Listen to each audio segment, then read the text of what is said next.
कभी कभी लगता है ना कि डिसिप्लिन बनाए रखना कितना मुश्किल है। खैर, आज हम एक ऐसी अनोखी कहानी के जरिए अनुशासन के एक बहुत ही शक्तिशाली जापानी तरीके को जानेंगे। एक ऐसा तरीका जो शायद किसी की जिंदगी बदल दे। चलिए शुरू करते हैं। ये जो शब्द है ना, ये एक मरीज के हैं और यही हमारी आज की पूरी बातचीत का कह सकते हैं दिल है। ये कहानी सिर्फ अस्पताल की दीवारों के बारे में नहीं है, बल्कि ये दिखाती है कि कैसे हम अपनी जिंदगी को फिर से व्यवस्थित कर सकते हैं। तो हमारी कहानी शुरू होती है एक बहुत ही व्यस्त अस्पताल के आईसीयू में, जहां एक थकी हुई नर्स और एक शांत मरीज के बीच एक ऐसी दोस्ती पनपती है जो आगे चलकर सब कुछ बदलने वाली थी। ये है रिया। वो एक नर्स है और उसे हमेशा से ना लोगों की मदद करना बहुत पसंद था।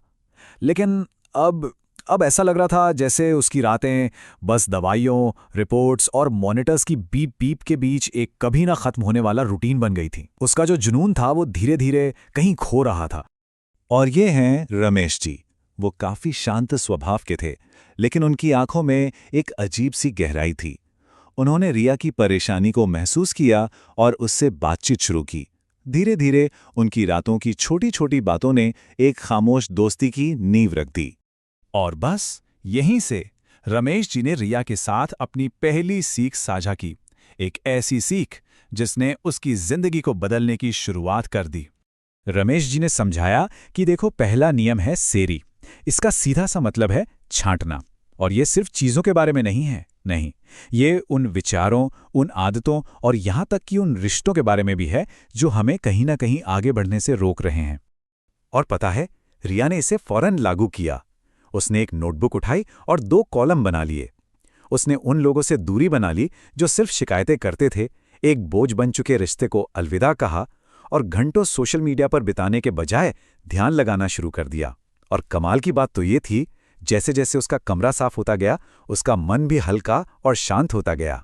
तो जब गैर जरूरी चीजें हट गईं, तो सवाल उठा कि अब बची हुई जरूरी चीजों का क्या करें।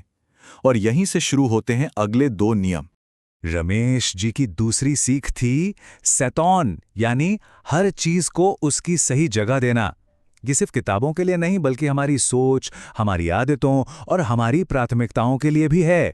जब हर चीज अपनी जगह पर होती है तो हमारी जो मेंटल एनर्जी है ना, वो बचती है। रिया ने इसे अपने कमरे पर लागू करके देखा।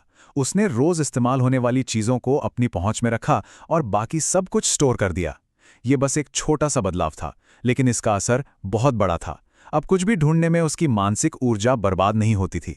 तीसरी सीख थी सेसो, जिसका मतलब है चमकाना। ये सिर्फ धूल हटाने के बारे में नहीं है, ये छोटी छोटी चीजों पर ध्यान देने और अपने माहौल की जिम्मेदारी लेने के बारे में है, चाहे वो माहौल बाहरी हो या भीतरी। जब हम खुद सफाई करते हैं तो हम उस जगह का सम्मान करना सीखते हैं। तो ठीक है, नई आदतें तो बन गईं, लेकिन असली चुनौती तो उन्हें बनाए रखने की होती है ना?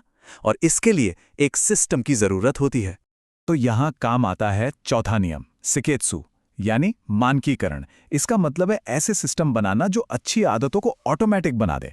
जब एक सिस्टम होता है तो दिमाग को बार बार सोचना नहीं पड़ता और वो ज्यादा जरूरी चीजों पर ध्यान दे पाता है। रिया ने अपने लिए एक बहुत ही सिंपल सिस्टम बनाया। एक वीकली प्लानर, लाल रंग जरूरी कामों के लिए, नीला अपनी ग्रोथ के लिए और हरा सिर्फ आराम के लिए। अब उसकी सुबह की शुरुआत किसी कंफ्यूजन में नहीं होती थी। उसका रास्ता पहले से तय था। तब रिया ने महसूस किया कि अरे, यही सिद्धांत तो अस्पताल में भी काम करता है। जब हर कोई एक तय प्रक्रिया को फॉलो करता है तो इमरजेंसी में भी घबराहट कम होती है और काम ज्यादा असरदार तरीके से होता है। मतलब बाहरी व्यवस्था मन के अंदर शांति लाती है। और अब हम आते हैं आखिरी और सबसे जरूरी कदम पर। इस अनुशासन को हमेशा के लिए कैसे बनाए रखा जाए। 5वां नियम है शित्सुके, जिसका मतलब है बनाए रखना। ये अनुशासन को मोटिवेशन से ऊपर रखने के बारे में है। ये सिर्फ नियमों को फॉलो करना नहीं है, बल्कि हर दिन सुधार के बारे में सोचना और इन आदतों को अपनी पहचान का, अपनी आइडेंटिटी का हिस्सा बनाना है। रिया अब हर रात खुद की समीक्षा करती थी। आज क्या अच्छा किया और कहाँ सुधार की जरूरत है। वो हर हफ्ते एक नई छोटी आदत पर काम करती थी। उसने ये सीखा कि अनुशासन का मतलब परफेक्शन नहीं, बल्कि लगातार सही रास्ते पर वापस आना है। और जल्दी ही रिया सिर्फ इन नियमों का पालन ही नहीं कर रही थी, बल्कि दूसरों को भी सिखा रही थी। उसने अस्पताल में अनुशासन और देखभाल की एक साझा संस्कृति बनाने में मदद की। वो अब सिर्फ एक नर्स नहीं बल्कि एक लीडर बन चुकी थी। तो संक्षेप में ये हैं अनुशासन के 5 जापानी नियम। सेरी, गैर जरूरी चीजों को हटाएं। सेतौन, हर चीज को उसकी सही जगह दें। सेसो, अपनी जगह को साफ और अच्छा रखें। सेकित्सु, इन आदतों को बनाए रखने के लिए एक सिस्टम बनाएं। और आखिर में शित्सुके, इस अनुशासन को अपनी पहचान का हिस्सा बनाए। रिया की कहानी हमें यही सिखाती है कि छोटे छोटे लगातार उठाए गए कदम भी जिंदगी में कितना बड़ा बदलाव ला सकते हैं। अब सवाल ये उठता है कि अपनी जिंदगी में इस बिखराव को समेटने का पहला कदम क्या होगा।